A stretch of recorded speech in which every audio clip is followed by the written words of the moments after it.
Soyez les bienvenus ce dimanche matin, Tendance Confidence jusqu'à 9h. Aujourd'hui, un nouvel invité qui est le Père Jacques Gomard, que nous avons déjà entendu sur ces mêmes fréquences de Tendance Ouest pour nous parler des différentes fêtes chrétiennes, commencées dans le calendrier liturgique qui commence le premier dimanche de l'Avent qui précède Noël. Et là, nous sommes aujourd'hui le dimanche de la Pentecôte qui est situé 50 jours après la fête de Pâques.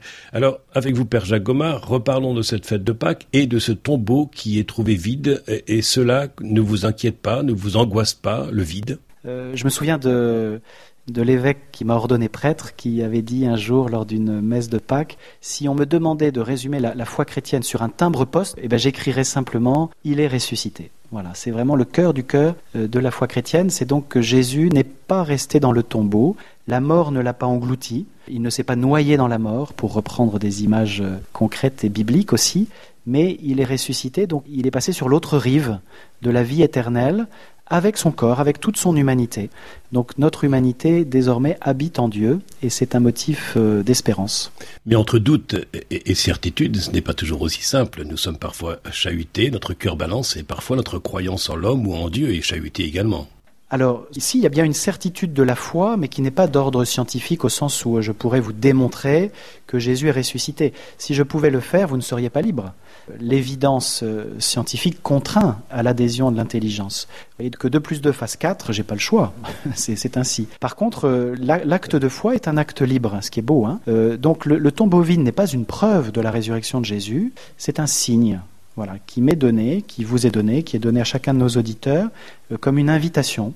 Tiens, est-ce que pour toi, le fait qu'un tombeau soit retrouvé vide à Jérusalem en l'an 30 et quelques, ça a du sens aujourd'hui ou pas? Est-ce que c'est un motif d'espérance ou pas? Chacun peut répondre. Donc après cette fête de Pâques, la fête de l'Ascension, fêtée le jeudi 13 mai 2021, ça change tous les ans. Avant que nous parlions de la fête de la Pentecôte, peut-être quelques mots sur cette fête de l'Ascension et sa symbolique? 40 jours après Pâques, c'est le moment où le corps ressuscité de Jésus va disparaître aux yeux de ses disciples. 40, c'est toujours le signe d'une naissance ou d'une nouvelle réalité.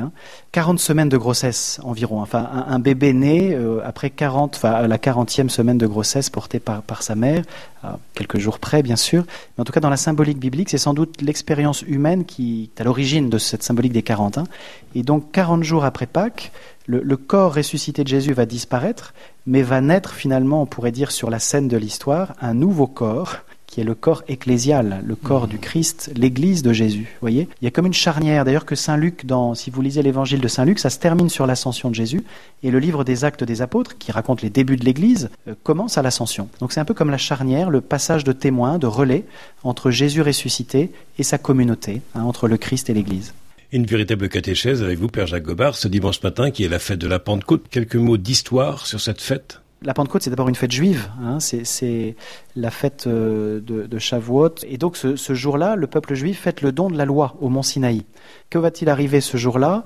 Eh bien, les disciples de Jésus, qui selon son invitation, sont restés à Jérusalem depuis l'Ascension, mais qui avaient peur d'être arrêtés comme l'avait été Jésus, mis à mort comme lui, donc qui restent enfermés entre eux, eh bien ce jour-là vont recevoir le don, non pas de la loi de Moïse, mais le don de l'Esprit Saint, cette force venue d'en haut que Jésus avait promise et qui va leur donner une force intérieure, une liberté qui les rend capables de sortir. Ça y est, ils ouvrent le cénacle où ils étaient enfermés, ils n'ont plus peur, mais ils témoignent que Jésus qui a été crucifié est ressuscité et vivant et que c'est pas simplement pour ses proches que c'est arrivé, mais c'est pour l'humanité entière et donc il l'annonce. C'est le début de l'évangile et de l'évangélisation, c'est le début de la mission de l'Église.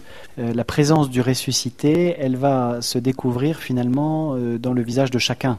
Ce que vous avez fait au plus petit d'entre les miens, c'est à moi que vous l'aurez fait, dit Jésus.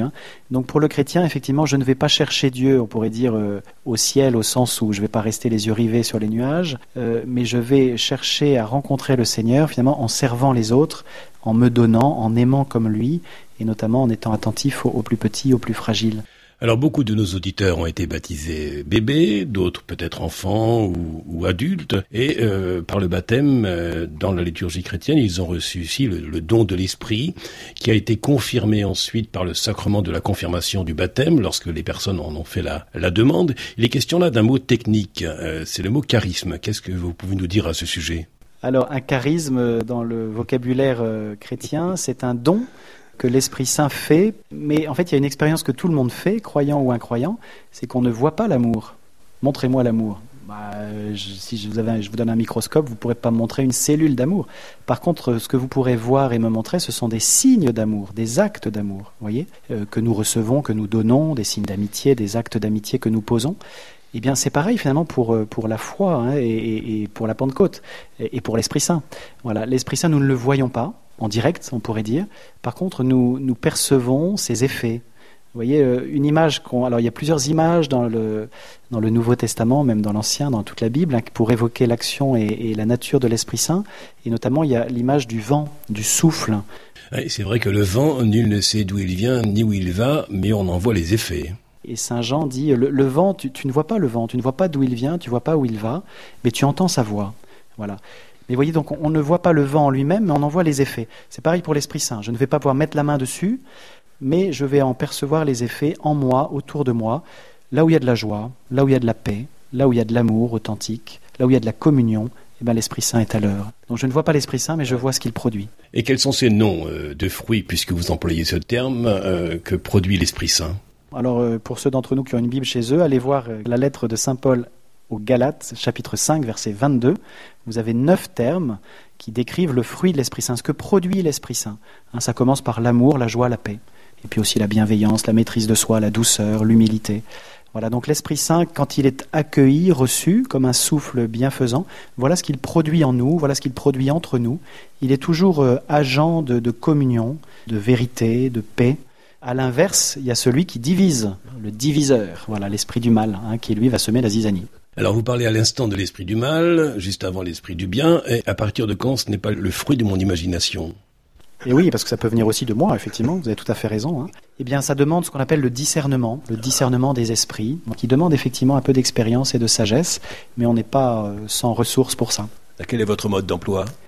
Eh bien, le plus simple, c'est effectivement le soir de s'arrêter, de prendre un temps de relecture, comme on dit, c'est-à-dire de revenir sur ce que j'ai vécu, et de se dire, tiens, à quel moment de ma journée j'ai été heureux ? Quels ont été les moments de joie ? Quels ont été les moments de paix ? À l'inverse, quels ont été les moments d'amertume, de trouble intérieur ? Et là, on commence à discerner les esprits. Quand il y a joie et paix, on peut être sûr qu'on était dans le dynamisme sous l'action de l'Esprit Saint, dans ce souffle. Et à l'inverse, quand il y a de la division, de la tension, on peut se poser la question, est-ce que j'aurais pas posé un acte mauvais, un acte blessant, qui finalement m'a mis sous l'influence de l'esprit du mal ? Il y a une faille en nous qui fait qu'on veut faire le bien, mais on est aussi capable de faire le mal, et souvent fasciné par lui. Lorsque nous parlons de Pentecôte, nous parlons de charisme, vous en avez parlé en première partie d'émission, nous parlons du don de l'Esprit Saint, nous parlons de souffle, de feu, différents symboles, et nous parlons également de colombe. Quelques mots d'explication sur ces attributs que nous pouvons trouver lorsque nous parlons de l'Esprit de Dieu. L'Esprit Saint, il est Dieu. Nous croyons en un Dieu qui est unique, voilà, comme toute la tradition des descendants d'Abraham au plan spirituel. Dieu est unique, mais il n'est pas solitaire. Et finalement, l'Esprit Saint, c'est l'intensité de l'amour de Dieu, et le feu se communique, le feu peut embraser. On voit bien malheureusement au plan négatif les incendies de forêt, et au plan positif, il peut aussi y avoir des incendies de générosité, de solidarité, de charité. Eh bien, c'est ce que l'Esprit Saint, lorsqu'il est accueilli dans un cœur, il transforme ce cœur, il le rend brûlant, et ce cœur va pouvoir communiquer cette flamme d'amour à son voisin. Donc on a parlé aussi de l'esprit du mal avec vous. Son travail, c'est de diviser. Et l'esprit du bien, c'est d'unifier.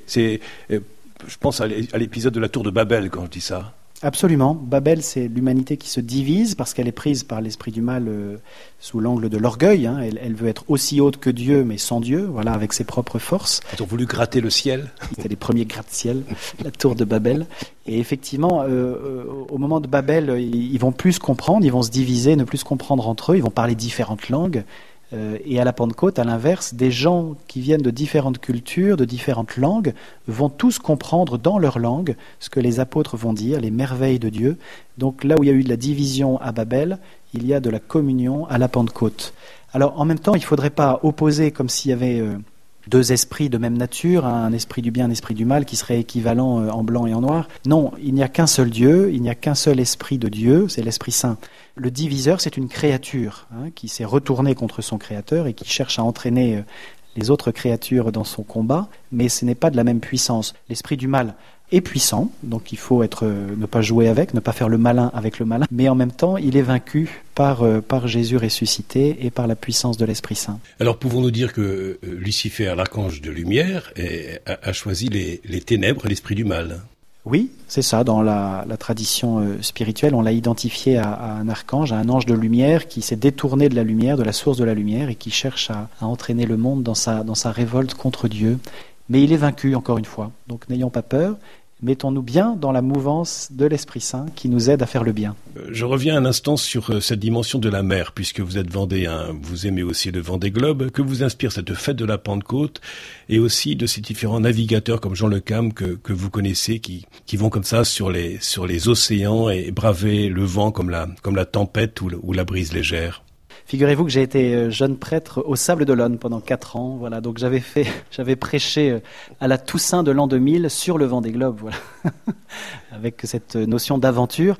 Effectivement, parce que la vie tout court et la vie chrétienne pour nous qui essayons de la vivre est aussi une aventure. C'est Bernanos qui écrivait la sainteté est une aventure, qui l'a un jour compris est entré au cœur de la foi catholique. Vous voyez. Donc j'aime beaucoup cette phrase qui effectivement montre que la vie chrétienne c'est pas plan-plan, c'est pas ennuyeux, c'est pas poussiéreux. Au contraire, c'est comme le Vendée Globe, c'est vraiment avancer au large, c'est se mettre en route sans savoir où ça va nous mener. Croire, c'est comme Abraham, c'est pars, quitte ton pays, va vers le pays que je te montrerai. Il y a un avenir, il y a une espérance, mais en même temps il y a beaucoup de flou. On ne sait pas où ça va nous conduire cette affaire-là. Et ça ressemble beaucoup effectivement au courage et au sens de l'aventure des skippers du Vendée Globe, qui larguent les amarres et qui se soumettent aux lois du vent et de la météo incertaine pour faire ce tour du monde. Alors j'allais dire, à la différence du Vendée Globe, la vie chrétienne c'est pas pour revenir au point de départ, c'est au contraire pour aller au point d'arrivée qui est au ciel. Alors avec vous, tout à l'heure, nous avons parlé d'esprit d'unité, d'esprit de paix, comme parlant des charismes propres à l'Esprit Saint. Lorsqu'on voit le courage de certains navigateurs, un esprit de solidarité, de changer de route pour porter secours à un navigateur qui est en péril. Absolument, il y a beaucoup de signaux très beaux qui sont envoyés par le Vendée Globe, ce courage, cette solidarité des gens de mer. Même s'ils sont en solitaire, ils sont tous dans une équipe qui les supporte, qui les prépare. Donc la dimension commune, elle est bien présente. Et je trouve que c'est une très belle aventure humaine et aussi spirituelle. La vie d'un homme a plus de prix que la compétition. Et ça me rappelle, moi, cette parole de l'Évangile. Il n'y a pas de plus grand acte d'amour que de donner sa vie pour ceux qu'on aime. Et donc de se dérouter pour sauver un marin, ça participe de cet amour. Alors avec vous, nous avons parlé de cette image de la mer, avec ses coups de vent, ses tempêtes, ses brises légères aussi. Nous avons parlé de bien, de mal, des différents effets produits. Lorsque nous parlons de la Pentecôte, quelle boussole faut-il posséder pour ne pas perdre le cap de l'espérance ? Alors, cette boussole intérieure, c'est d'acquérir quelques repères, c'est-à-dire que je ne peux pas trouver ma route seul. J'ai besoin de repères qui me sont donnés par une tradition. Est-ce que l'acte que je pose fait grandir l'unité, la communion, ou bien est-ce qu'au contraire c'est facteur de division ? Voilà des repères et des questions précieuses en effet à se poser pour discerner. En même temps, il y a parfois à poser des actes qui vont pas forcément susciter tout de suite un consensus, qui vont peut-être dans un premier temps susciter de l'incompréhension, mais qui sur le long terme vont porter un fruit d'unité et de paix. C'est-à-dire qu'il faut être attentif aussi dans le discernement à s'inscrire dans la durée. Voilà, ne pas être victime non plus des effets de mode ou de la pente de la facilité, ce qui peut parfois être une tentation. Alors, comme je le disais en première partie d'émission, Père Jacques Gomard, beaucoup d'auditeurs ont été baptisés bébés, enfants ou adultes. On peut recevoir le baptême à tout âge. C'est comme le sacrement de la confirmation, dont beaucoup d'auditeurs vont le recevoir aujourd'hui, en ce jour de Pentecôte. J'allais dire, c'est comme la Covid-19, il faut une piqûre de rappel pour recevoir l'Esprit Saint.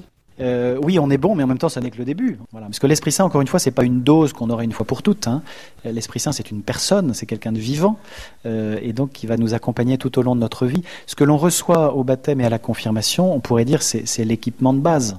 Sont les voiles. Voilà, partons sur cette métaphore. On reçoit les voiles, et donc le bateau est équipé, il est gréé, mais après il reste à traverser, à vivre. Et donc le vent de l'Esprit Saint va m'accompagner tout au long de ma traversée, tout au long de ma vie, mais j'aurai en moi les voiles pour recevoir ce vent et l'utiliser de façon à avancer. C'est ce qu'on appelle au baptême, on reçoit 3 forces intérieures, les vertus théologales, la foi, l'espérance, la charité. Autrement dit, un baptisé, c'est quelqu'un qui a reçu dans son être intérieur des capacités, une capacité de croire, une capacité d'espérer, une capacité d'aimer pas simplement de façon sympathique, mais d'aimer avec la force d'amour de Dieu. Alors rappelez-nous les différents dons de l'Esprit Saint reçus lors du sacrement de la confirmation proposé par l'Église. Ce sont donc comme des antennes spirituelles ou des voiles, encore une fois, qui sont donc des capacités de mon être intérieur à recevoir le souffle de l'Esprit Saint, les inspirations de l'Esprit Saint. Le don de force, le don de conseil, le don de science, le don de piété, l'esprit d'adoration. Voilà, ce sont autant de dons que l'Esprit Saint me fait pour que je puisse être, encore une fois, réceptif à ces inspirations et agir à la façon de Jésus, comme disciple de Jésus, pour servir l'extension de son royaume dans ce monde, transformer ce monde en un royaume de paix et de justice. C'est un beau programme que vous nous proposez pour ce jour de Pentecôte. Père Jacques Gomard, merci beaucoup pour votre nouvelle participation à cette émission Tendance Confidence. Merci de votre invitation et merci aux auditeurs de leur écoute. Podcast by Tendance Ouest.